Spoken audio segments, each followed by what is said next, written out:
Hello, fellow netizens, and welcome to Scandalous Games, the show where we take a closer look at video game-related controversies. I'm Kevin Impellizeri, and I do the research and share a story of a video game-related controversy to my friends. Today, I'm in the editor's chair, appearing uncharacteristically in the middle of the month to bring you the second part of our episode on early 90s tech fads that influenced the public perception of video games. If you haven't heard the first half, where we talked about the history of virtual reality, I strongly encourage you to go listen to that before you listen to this episode. To jog your memory, last time we learned that the hopes and fears of novel technology like VR got some people thinking about what video games of the future would look like, for everything that meant. Would we have the holodeck from Star Trek? And would we use said holodeck to act out our most violent or perverse fantasies? These kinds of questions help set the stage for video games to get age ratings in the United States. So without further ado, I turn it over to myself, video game newbie Phil Thomas, longtime video game lover Elford Stephens, and Nintendo fan Andy Hunter for the second half of our discussion. That lives rent-free in my millennial nightmares.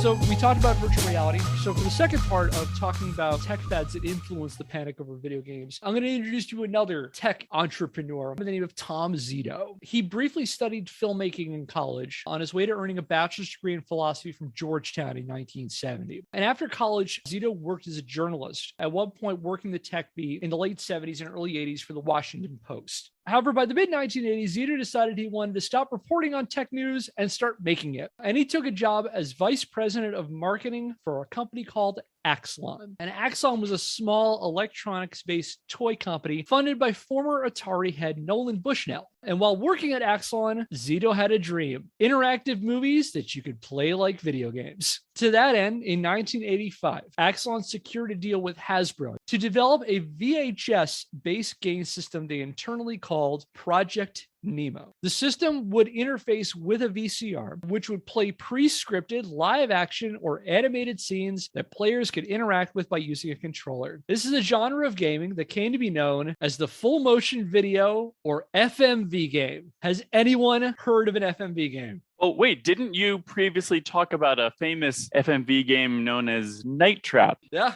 Hey, Kevin, a quick question. I'd love to hear more about Night Trap, like in depth, but I doubt we have enough time to get into it right now. Is there any other place I could go? I'm glad you asked, Phil, because we have a previous episode on Night Trap. No, really? So feel free to check that out after you've heard this episode. Today, we're going to give more of a broad survey of FMV games. Now, let me be clear. Zito and Axon are not the first people trying to sell interactive movie games, because a couple companies had tried it a few years before them with LaserDisc games. And how many of us are familiar with the LaserDisc? I remember like a handful of times in like elementary school, a teacher showing something on a LaserDisc, which basically looked like a CD the size of a vinyl record. LaserDisc looked totally awesome. You went to somebody's house that they had a LaserDisc. It was like, whoa, they've got everything. For the benefit of any of our listeners who are under the age of 40, LaserDisc was a media format that relied on these huge 12-inch in diameter optical discs. They were first developed in the 70s, and during the 80s, there were several companies that were trying to push LaserDisc as a home media format, which got some game companies thinking that maybe they could use LaserDisc for video gaming too. As a result, there was a brief wave of LaserDisc-based arcade games. The first of which was a game called Astron Belt, which was a sci-fi space shooter that Sega first demonstrated at the 1982 annual meeting of the Amusement and Music Operators Association. So in Astron Belt, the player controlled a digitized spaceship that fired at video clips of various starfighters that were, let's say, generously lifted from various sci-fi movies. If the player made a hit or got hit themselves, the game would play a movie clip of an explosion. This was a higher level of visual realism than you got with playing,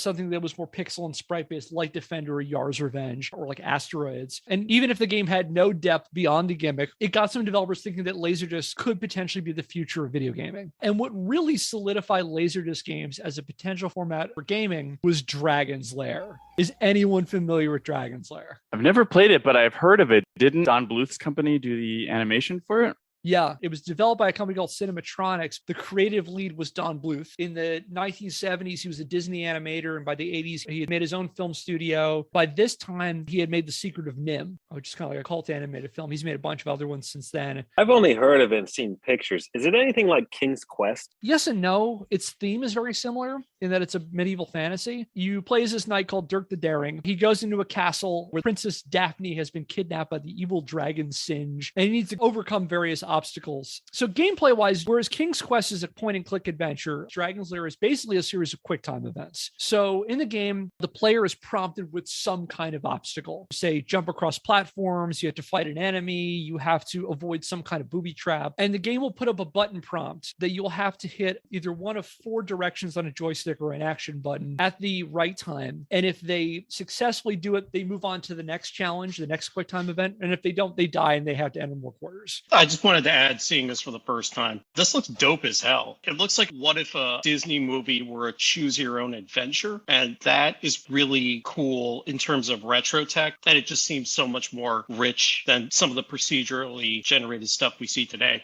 That having been said, I'm sure the experience of playing this is like what if a video game were entirely cutscenes? And I know that cutscenes can be laborious, so reactions to this I'm sure could have been all over the place. Phil, were you a video game critic in 1983? Because you basically hit the nail on the head right there. Oh, really? Oh, okay. So the thing that everybody first noted about Dragon's Lair is it looks absolutely gorgeous. I mean, Don Bluth's animations, this game is almost 40 years old. It looks fantastic. And it was the breakout arcade hit of 1983, which then got some people thinking that this could be a viable medium for video games. And that came at a really important time for video games because in 1983, the market was starting to turn sour. This is the start of what is known as the video game crash. We'll talk about the crash in another episode, but the success of Dragon's Lair got them thinking that maybe the crash won't be quite so bad. For example, as Roger C. Sharp, who was the editor of Video Games Magazine, wrote in January 1984, quote, "With all the fanfare due to the supposed messiah of coin-op, LaserDisc technology seems the best bet to lead our industry out of the wilderness," end quote. So some people are hopeful about this. And as a result, between 1983 and 1984, there were a bunch of LaserDisc-based coin-op games. A lot of them were either flight simulator type games, a little bit like Astron Belt. Like there was a game called Mach 3. There was a game called Firefox based on the Clint Eastwood movie. There were a couple of driving games like Grand Prix. And in fact, Cinematronics, the guys who made Dragon's Lair, made a follow-up later that year called Space Ace, which is basically Dragon's Lair, but in space. It's the exact same format. Still quick time events, still gorgeous animation, just as a sci-fi theme instead. And there were also some attempts to bring LaserDisc into the home. So for example, RDI, which made the tech for Dragon's Lair, made a home game system they called the Halcyon, which was a LaserDisc-based game system. And Coleco was reportedly working on an add-on for the ColecoVision that would have been a LaserDisc player too, but they scrapped it when the crash basically bounced Coleco out of the games industry. However, the LaserDisc fad did not really save the industry, and there were a lot of reasons for that. And you basically alluded to these already, Phil. Dragon's Lair looks amazing, but it's got no depth to it. It is, again, an infuriating series of cutscenes. So I hope you love quick time events, because that is exactly what this game is and nothing more. Astron Belt was mostly just really generic looking space shooter once you pulled back the facade of the video clips. On top of that, one of the other issues with Dragon's Lair and a technical issues, aside from the fact that it really didn't have a whole lot of staying power, the arcade version had really long loading times. So it would take you a couple of seconds before you knew if you got Dirk on that platform or just sent his armored ass careening down a bottomless pit. But probably the larger problem with LaserDisc games is they were really expensive for pretty much everybody. They're really expensive to produce. And as a result, that cost gets passed down the chain. So for example, the people who were renting or buying these coin ops had to shell out more money. And as a result of that, they charge players more. And I found articles from the early 1980s of people complaining that they had to pay a princely 50 cents for a game like Dragon's Lair as opposed to a quarter like you would for playing for most of them. So they're often more expensive. And like Dragon's Lair, if you die, you got to shell in 50 more cents. You could be off this machine in like 30 seconds, pending load time. It's very particular and it's very temperamental. And that's actually another problem with these things is that the equipment itself is very temperamental. It broke really easy and it wasn't cheap to fix. All this to say that people in the game industry quickly learned that interactive film type games were not going to work out the way they hoped.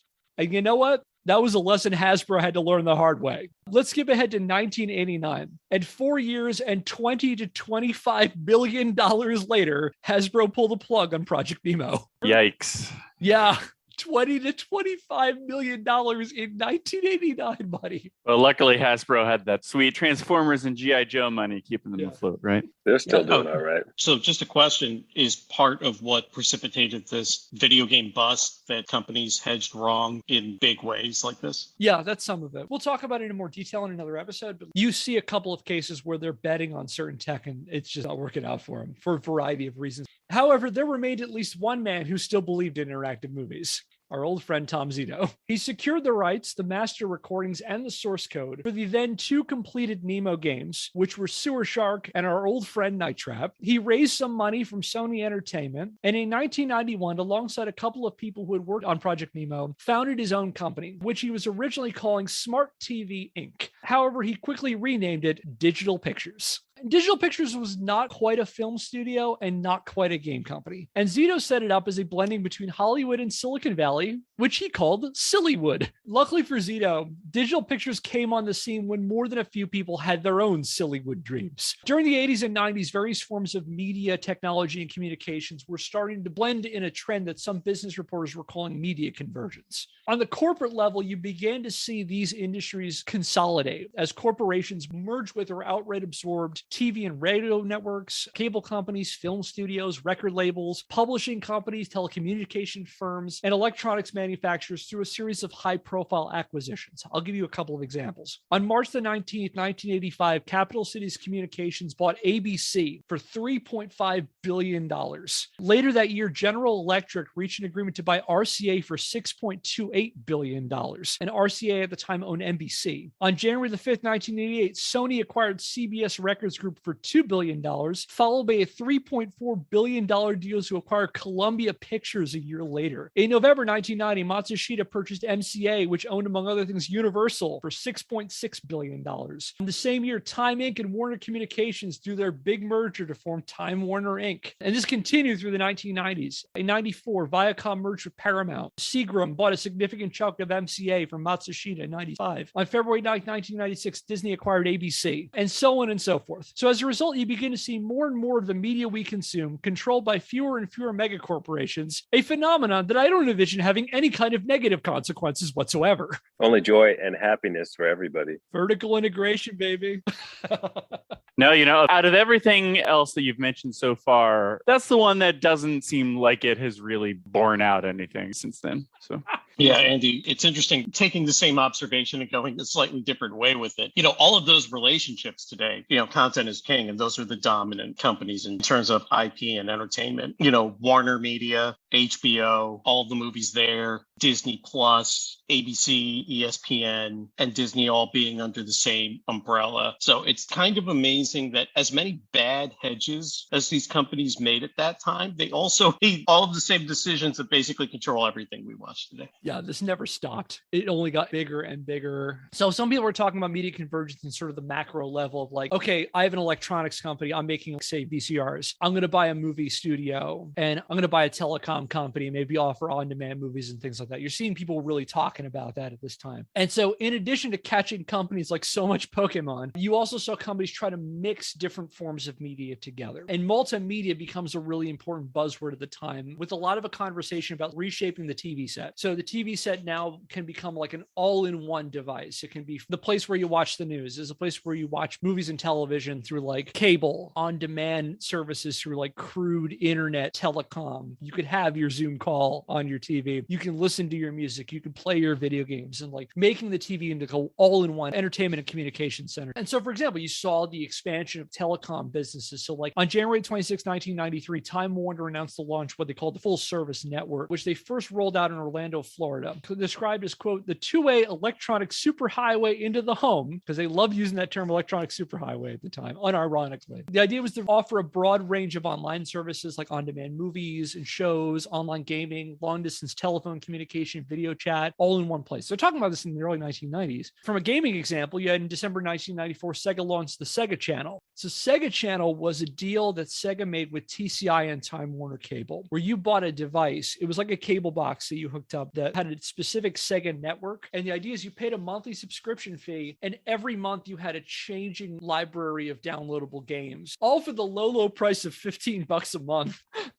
Well, were you downloading these games too? It was an adapter that you plugged into your Genesis, and then it hooked up into the cable line. They had their own set-top box? Yeah, basically. Wow. Wow. So I'd never heard of the Sega channel. I have heard of something that I think was only in Japan, the Nintendo Satellaview. Yeah, same type of thing, Satellaview. Now, I see that you plug it into the cartridge set, but I wonder, did it work through the 32X? So could you put the 32X on the Genesis and then put the Sega channel into the 32X? I don't think the slot was the same for each. And so you'd probably have to have one or the other. Kevin, what year is this again? 94 they launched this, late 94. So what's blowing my mind is this is the way people get video games now. Yeah. And this is still the dominant revenue model, like subscription. Everybody wants subscription. Yeah, like Sega invented Game Pass in 94, which is wild. You want me to really blow your mind? They weren't the first one to do this either. I've seen ads for a service called Play Cable, which would have been a crude cable-based video download service for the 2600. Atari, whoa. So what year would that have been? They were talking about this in 1984.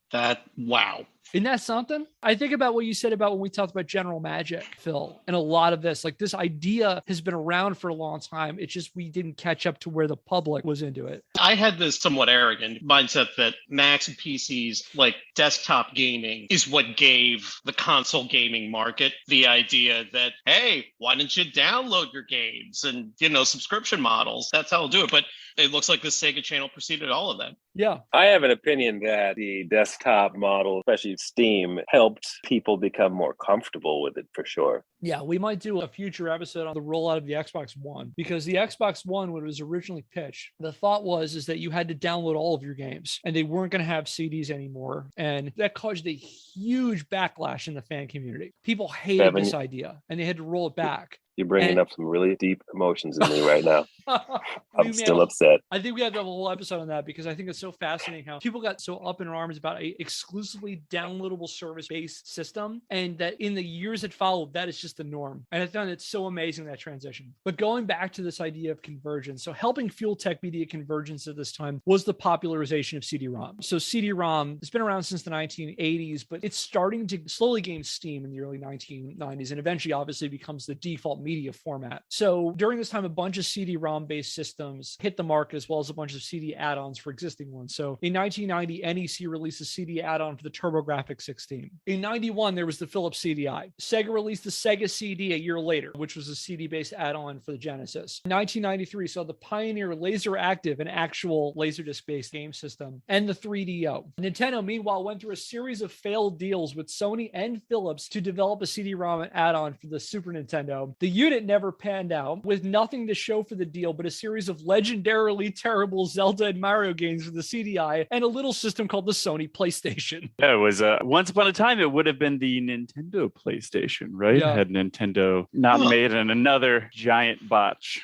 Wow. That just explains for me how Sony came out of nowhere to usurp Nintendo as the 1A or 1B of video game platforms. So CD-based game systems were effectively convergence machines, because they blended a lot of different media together. So you could play music and you could play games, and with varying levels of audiovisual quality, you could theoretically play movies on them. You could peruse digital encyclopedias or image galleries and theoretically access rudimentally online services. And of course, also you're starting to see the rise of CD-ROM based computers too during this time. In this environment, FMV games made a comeback, putting digital pictures in a prime position to jump on the convergence bandwagon. In around 1992, they struck a deal with Sega to release Sewer Shark and Night Trap as launch titles for the Sega CD, and Sewer Shark eventually became a bundled title for a newer version of the Sega CD. On October the 25th, 1993, Digital Pictures secured a 3-picture/game deal with the Directors Guild of America, which is Hollywood's union for directors, and you began to see recognizable names and faces connected to Digital Pictures projects. So, for example, Double Switch, which was one of the games that came out of this deal, was directed by Mary Lambert. Mary Lambert directed Pet Sematary 1 and 2. It had Corey Haim and Arlie Ermey. Ground Zero Texas, which was another game that came out of this deal, was directed by the director of March for Death and Halloween 4, a guy named Dwight H. Little. And a story credit on the game was by RoboCop screenwriter Edward Neumeier. They quickly weren't alone, and there were other studios that started putting out their own FMV games, and some of them did have some recognizable names in there. There was a pair apparently an FMV game tie-in to Demolition Man, in which Sylvester Stallone does a whole bunch of like green screen like action in it. There was a short-lived TV series called Thunder in Paradise, which stars one Hulk Hogan, which had an FMV game. So there are a couple recognizable people in these things. Thunder in Paradise, is that where Hulk Hogan is riding around on his sentient speedboat? I believe so, yes.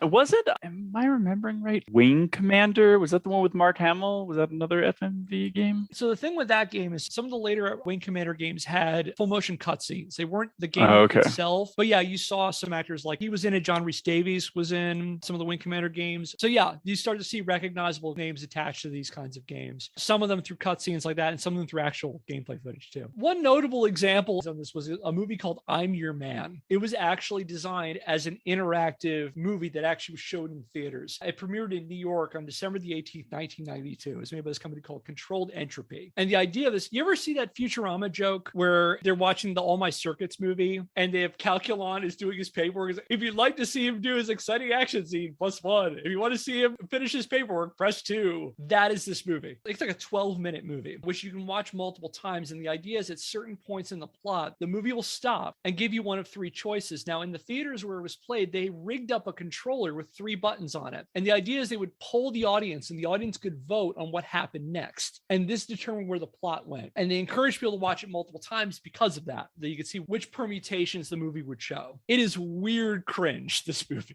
It's also like very much the weirdness of FMV 90s stuff where it's like lots of turns to the camera, lots of bad acting, and a lot of horrendous music. The score is terrible. Incidentally, the guy who pitched this was a guy named Bob Bejan. Have you ever heard of Teenage Mutant Ninja Turtles coming out of their shells? Oh, their concert tour. Yes, that's the same guy. Oh, that lives rent-free in my millennial nightmares. Andy, you came up with that way too quickly. I was like, God damn. I didn't even know the. I think I got from, I want to say like Pizza Hut, a cassette of the Ninja Turtles album, I guess, related to that tour when I was a kid. So you had a lot of FMVs coming out in a very short amount of time. And they kind of fell into one of 5 categories. Your shooting gallery style games where like you have a live action shooter. This is games like Lethal Enforcers, Corpse Killer, Mad Dog McCree. You had surveillance type games where you monitor cameras or live footage with some limited interactivity, like Double Switch. Night Trap is this kind of game. There's a game called Voyeur that's also very similar to this. You had your quick time event heavy games where like you enter button prompts, a la Dragon's Lair. So other games that did that were like Time Gal. Wirehead was another game that did this. You had your first-person sports games, such as Slam City with Scottie Pippen, Prize Fighter, or the video game adaptation of White Men Can't Jump, because that was a thing. You had these weird editing studio games where you had to splice together footage to make a music video. There was like the Make My Video series, which Digital Pictures made. There was a game with Marky Mark and the Funky Bunch, In Excess and Crisscross, to tell you how early 1990s this whole idea is. There was another game that was called Power Factory featuring CNC Music Factory, which is the same thing. But alternatively, you might also see full motion cutscenes appear in traditional gameplay. Wing Commander is a good example. We have regular gameplay, and then in between the gameplay, you see these cutscenes. The Zelda games, Wand of Gamelon and Link the Faces of Evil are another good example. FMV games were appealing for a number of different reasons during this time. On the one hand, they provided a way to show off the technical power of CD-based systems, because it was no small feat to get these things onto these systems. So for example, Digital Pictures had to make lots of quality concessions to get the video footage to run on a Sega CD. So like they had to cut the frame rate in half. They had to cut the number of colors in the resolution. And if you ever watch any of these games, Night Trap is a good example. They're often played in a smaller screen within the actual screen. So like they'll often have like a big border or like other UI stuff. That was to cut down on the amount of processing power they needed to compress these. And that was kind of a big technical feat. It makes them look like shit, but that was how they got it to work. FMV games also potentially expanded the game market beyond the typical gamer. Like going beyond your typical Nintendo or Sega gamer at the time where they're like a kid or a teenager, you saw a bunch of companies trying to appeal to an older audience and even an adult audience, which meant in some respect even trying to tackle adult themes. Tom Zito explained to a Wall Street Journal reporter in January 1993, he said, quote, "We are changing what is a very limited industry aimed at prepubescent teenage boys. Our research shows adults as well as young teens are buying this stuff. This is very hip and novel." end quote. And Olaf Olafsson, the amazingly named president of Sony's electronic publishing division, also added, quote, video games started as a low-end toy business. Built with CD technology, the games are more sophisticated and the demographics of players are getting older. The games will bridge the gap between teenagers and adults, end quote. And so you saw games that tackled more adult themes. And so some of these games did try to push the boundaries, not just of showing a wider spectrum of human emotion like you would in a movie, but also pushing the boundaries of sex and violence. Case in point, there's a game called Voyeur. Voyeur was developed by a company called Philips POV Entertainment Group, and it was released for the CDI in 1993. Voyeur is like a more erotic Night Trap. It's basically what Congressman feared Night Trap would be. It actually is in a game. And for more on that, check out our episode on Night Trap. He plays a private investigator who is spying on a politician. You're having your camera looking through a window, and you're looking through various windows of a hotel or whatever. And you're collecting dirt, but you're also trying to solve a murder mystery. And this game actually has some sex scenes in it. Also, I can't say this is the first game that does this, but this may be one of the earliest video games that has the use of the word fuck. And then there's also Harvester, a 1996 point-and-click adventure that is one of the most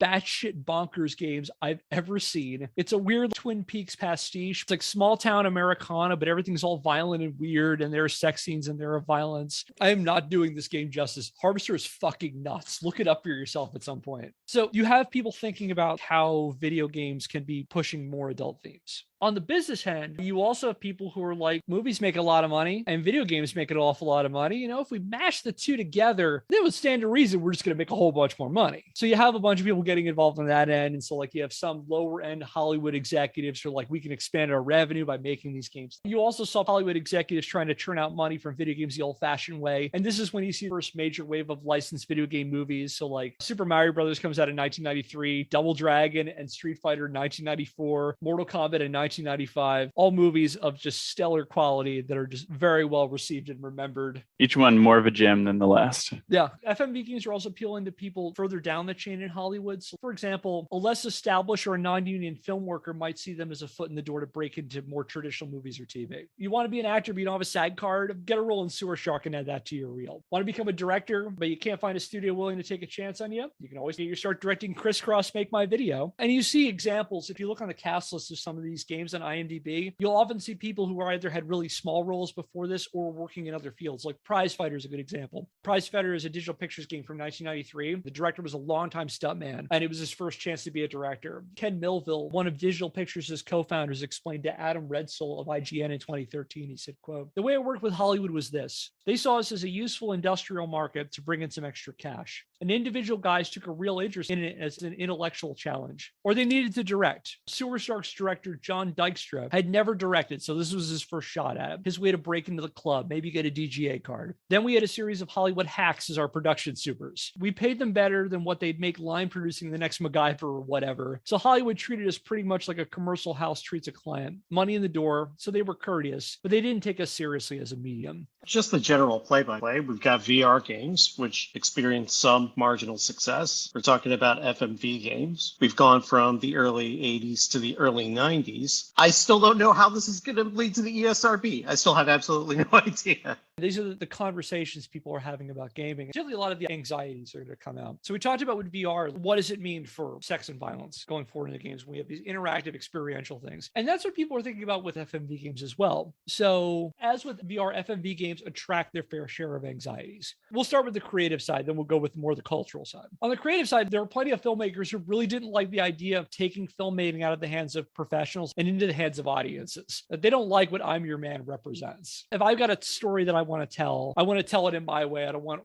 Joe Moviegoer and like his dozen friends trying to tell me which way this movie is going to go. So for example, there was an entertainment symposium at UCLA in 1994, which had Tom Zito and a couple of directors. There was Sidney Pollack and Barry Levinson were on this with him. Sidney Pollack said of FMV games, quote, "My idea of a nightmare is to give control of the end of a film to the audience," end quote. And Barry Levinson added, he had little interest in, quote, "an interactive Schindler's List," end quote. Or as a USA Today writer commented in an April 4th, 1994 article, he said, quote, "At the moment, creators are still struggling to overcome a basic conflict in the concept itself. Once a viewer takes control of a movie, it's not a movie anymore," end quote. So creatives don't necessarily like it. But going back to our buddy Harvester and Voyeur, there's some people are thinking that, what does that mean for a medium that has been primarily for kids, that primarily is stuff like what Nintendo's doing, we're playing Super Mario Brothers and Legend of Zelda and all that. What does it mean when we have, our sex scenes and people saying fuck and people shooting each other in the head and seeing blood from real people as opposed to digitized characters? Like, how far away are we from interactive porn or snuff films as a prevailing thing in games? Again, like with VR, as this gets more sophisticated, because that's a big concern with FMV games, is a lot of them are live actors. And so it is one thing to be having a digitized character, but it's a whole nother thing when you're actually seeing a real human person. And so you have people like Patrick M. Riley of the Wall Street Journal, who commented in a January 1993 article. He said, quote, "The new generation of CD video games could be flirting with trouble. Many of the new games strain the image of video games as curated family entertainment," end quote. What does that mean then when we're actually doing mature themes in video games, stuff that the public generally associates as things for kids? For example, Carol Rivers, who's a media studies professor over at Boston University, warned in an op-ed in the June 9, 1993 edition of the Chicago Tribune that playing games like Night Trap could potentially turn young boys into sadists or murderers, saying, quote, "What if young boys find out what's fun is not saving the girls in Night Trap, but seeing them murdered? What is more likely to become a permanent part of the sexuality of a young boy? The drama of being Sir Galahad, or the darker thrill of seeing death, violence, and sex all wrapped in a full-color electronic package," end quote. So yeah, that's what people are starting to think about. And this is what's eventually going to lead us to how there's this confrontation with video games and the law, and how you get these calls for people to start rating video games. Like, do I want 6-year-old Aloysius or whatever playing Voyeur,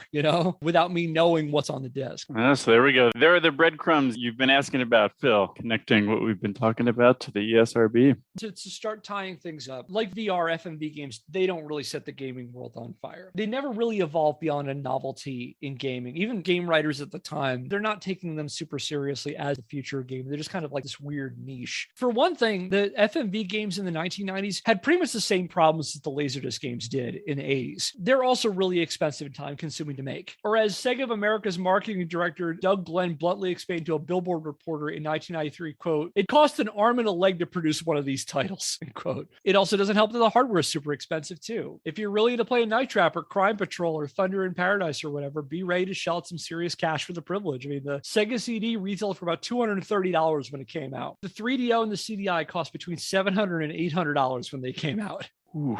Yeah, wow. That's in 1993 money. Like, don't even get me started about owning a CD-ROM PC at this time. Like with the LaserDisc games in the 80s, they often provide really limited experiences. I hope you love QuickTime events, because you're going to see a lot of them, which oftentimes they're relying on memorization and trial and error. That's one of the things that makes Night Trap ultimately a bad game, is so much of it is based on memorization. A lot of these games are like that. Also, in trying to blend video game elements and movie elements, you kind of get the worst of both worlds. Oftentimes, the video clips are really stilted. I hope you love in your games lots of looking directly at the camera, unbreaking POV contact, because that's like 90% of these games. It is funny, like with so many of the things we've been talking about, they do foreshadow trends that would go on later. And to me, FMV games, in a certain unexpected way, also foreshadow the whole subset of modern video games that seem to be the video game maker would really rather be making a movie. Like I've heard everybody praise the story of the Last of Us games, but they don't really talk about the gameplay of it. It seems like, I feel like the FMV games might have been a precursor to that, of people wanting to break into the actual film industry. And this was a stepping stone to that. These games are often at this time very immersion breaking. They're oftentimes more like you've got a bunch of characters and they're all talking directly to the player, which really just kills the immersion. At no point are you not aware that you're playing a game. And also, I hope you like getting yelled at, because they're often obtuse and sometimes it's really hard to understand what you're doing. And to a fault, most of these games, they end with them just directly yelling at you at the camera. Like, I die a lot in Elden Ring, but I feel like it would hit me different if Radon or Margit or whoever just took a few minutes and told me specifically how much of a piece of shit I am. You're getting a lot of games like that have these problems, and they never really fix them. So like VR, FMV games ultimately failed to set the gaming or the tech worlds on fire. And by the mid-1990s, the focus is shifting less in live live actors as a way of creating greater realism and more into things like polygon graphics. That doesn't say it completely goes away. You see live actors often relegated to cutscenes. We talked about Wing Commander. Star Wars Dark Forces is another good example of this with FMV cutscenes in between game footage. On top of that, the convergence idea in the larger tech business zeitgeist fell out of favor. By 1995 and 1996, you've seen people like, it's less convergence and more divergence now. We can't be blending video games and movies together. It ended up being replaced by the internet tech boom like VR was. Tom Zito remained adamant that some graphics could just never compete with live actors in creating believable immersive experiences. In fact, in 1995, he told an interviewer for Next Generation magazine that FMV games graphics were, quote, better than Doom because they're real people. However, he was clearly at the minority at that point, and Digital Pictures folded in around 1996. So that's a long way of getting us to talking about what's the tech zeitgeist at the time. And it's a lot of talk about these fully immersive, fully realistic, interactive experiences that are going to blend gaming and they're going to blend entertainment. Some people hoping it's going to have this high-flung future for human experiences, but also some people getting really, really concerned about what is that going to mean for the moral fabric of society. And that is going to be one of the big conversation pieces for when video games make their way into Congress. And that's where we're going to wrap things up. Final thoughts on VR and full motion video. Yeah, during this episode, we learned a lot about these different technologies that ended up mostly being failures. Things like the Power Glove and the Virtual Boy were things I know of from a childhood, but I never got to experience, probably because nobody I knew had any of these things. I did get to see a LaserDisc, although I don't think I've ever gotten to see a LaserDisc movie being played. But I do want to say that I do appreciate all of these companies trying, and sometimes trying and failing is important because it's what keeps us growing and learning. And I think I've benefited from the things that did come out of these that kind of pushed games forward to the point that we're at today, 30 years later, where things are pretty amazing in comparison to the beginning of the 90s. Yeah, and it's a good reminder about how hard it is to predict the future or to figure out what is a good idea right now. Because, you know, something can be a good idea, but if the market or if the tech isn't there yet, you maybe have to wait 30 or 40 years before your idea can come close to being realized. And it's just interesting the way that so many of the ideas that were like, even now VR is getting more mainstream, but it's still very niche compared to gaming as a whole. But it's just so interesting to see how people had been working toward it for so long. VR is something that I hear people talk about at work now. You'll hear somebody and someone say, hey, have you ever tried an Oculus? I actually haven't, but a random person that I work with will be like, yeah, we got an Oculus and I love this. So VR is coming more into the mainstream, and we likely will see continued progress in this technology. One of the things that's interesting about the start of the story is, for me, the similarities I see between a person like Jared Lanier and Steve Jobs. So they're contemporaries, and what's similar about them is not only their background as quasi-hippies, but also the rhetoric that they use around how their products will change the world. So even though we can look back 30 and 40 years from where we are today and say, you know, everybody was up in arms about VR, but clearly that was never going to catch on. If you put yourself in that situation, you know, Steve Jobs gives out this type of rhetoric and Apple products become popular and influential. Who's to say that another person who has the same demeanor and espouses the same thoughts isn't going to accomplish the same things? VR, to me, it feels like it has a stigma. It's like akin to flying cars. You know, the ever-present question, like, when are we going to get flying cars? Or when is virtual reality going to take off? And it's like,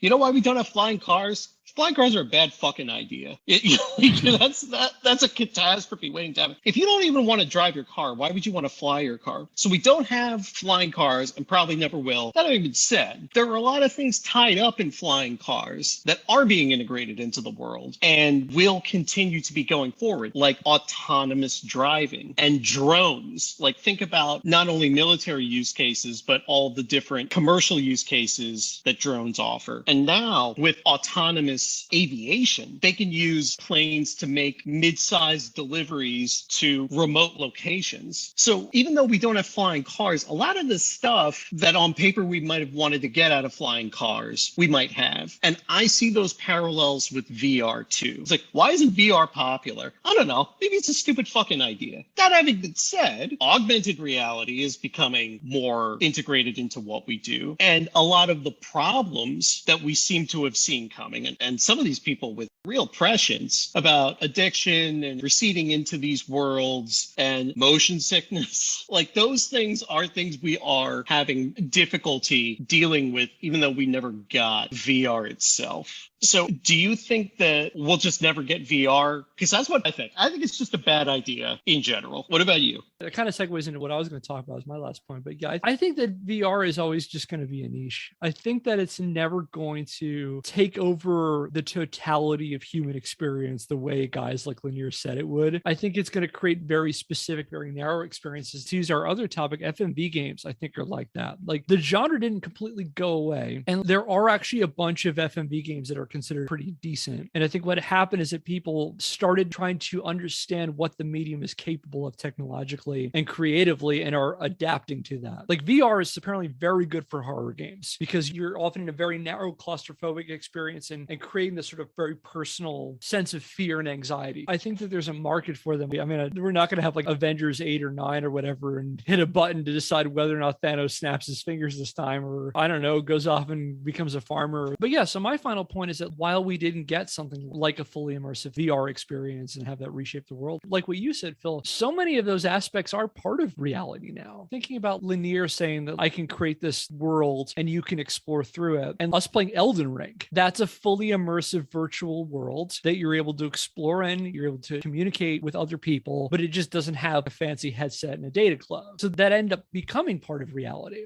which I think is kind of neat. Even beyond that with VR, like even little things in gaming, like we got haptic feedback. Rumble is an essential part of gaming now. With FMV, we may not have Night Trap 7 or whatever, but video games just became more cinematic and blent more cinematic elements. Either the quality of the voice acting improving, the quality of facial animations, lighting and shot composition and all that stuff are part of gaming now. Like that's just the default now for AAA gaming. I think that's kind of neat. That's kind of what the promise of FMV games were, even if we don't have, I don't know, Arlie Ermy yelling at us for not shooting enough people or whatever. That's interesting. Very much as a video game newbie, I consider a video game like Elden Ring to be a place I go to hang out with you guys in the same way we would hang out at a bowling alley. I would be like, all right, are we going to go bowling? Or are we going to go see a movie? Or are we going to go play Elden Ring? So even though it's not a place in the direct one-for-one that VR would like to espouse, I do conceptually think of it as a place where I hang out with people. I'd like to jump in too and kind of tie together what you guys are both saying. People are continuing to try to continue work on VR technology, which is all well and good. But I think